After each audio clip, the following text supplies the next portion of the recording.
We've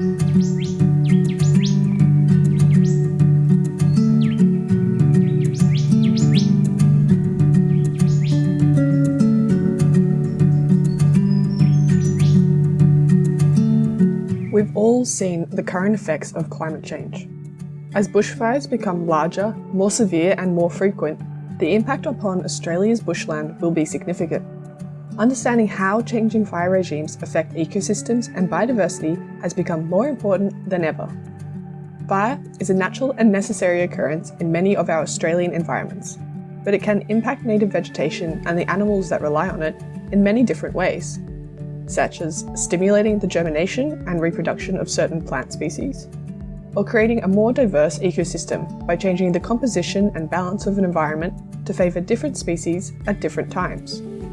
However, fire can also negatively affect an ecosystem's balance by causing the loss of certain species over time. Fire regimes can help to describe the effects of fire over time and space.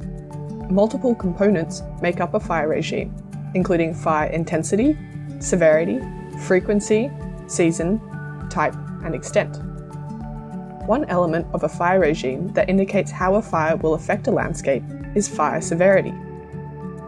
Fire severity refers to the ecosystem impacts such as tree mortality or biodiversity loss, so the structure and amount of vegetation left remaining after a fire is a good indicator of fire severity and helps us predict the ecological impacts of a fire.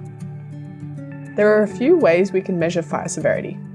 Measurements can be taken in the field, remote imagery can be used, or mapping of fire extent and severity can be done at an appropriate scale.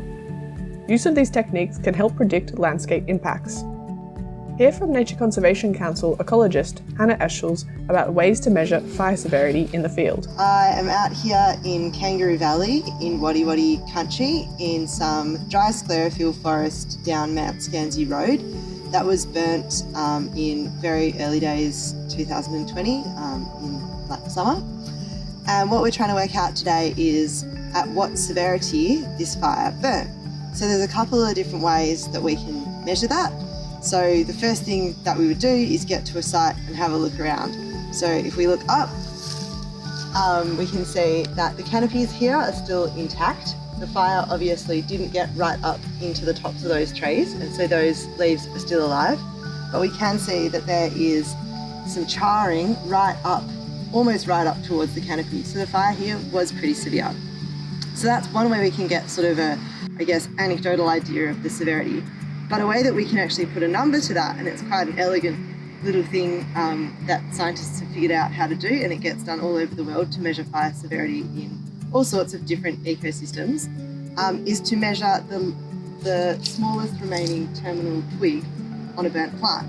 So this is Banksia spinulosa, and it's actually a really cool little Banksia because it's one that both resprouts from the base following fire and also drops seed. So it's got two techniques in order to survive fire. The adult plants can survive by resprouting, and also they benefit from fire with the extra nutrients and the opening of the canopy for their seeds coming through. So they're pretty clever little guys. We can also use them to understand how severe this fire was. So what we do is we use a pair of calipers to measure the smallest remaining twig. And I will do this on this one just to show you how to do it. But I would do this on a sample of all different individual plants of the same species, so this Banksia spinulosa around here, to get an idea. And what that basically tells us is the fire burnt hot enough to remove all of the fine fuels and all the little twigs, and it left behind this sort of medium-sized twig. So this sort of tells us this is a moderate severity fire, and if we were going to go to a patch where it was really high severity, we'd see that these twigs would have even been consumed. We might even only end up with twigs this size, and in which case that would be an indication that that fire burnt much hotter. So it's neat because it gives us a number. The number here, I might get an average of this, but this one is 2.13, which generally gives us an indication that this is a moderate severity fire.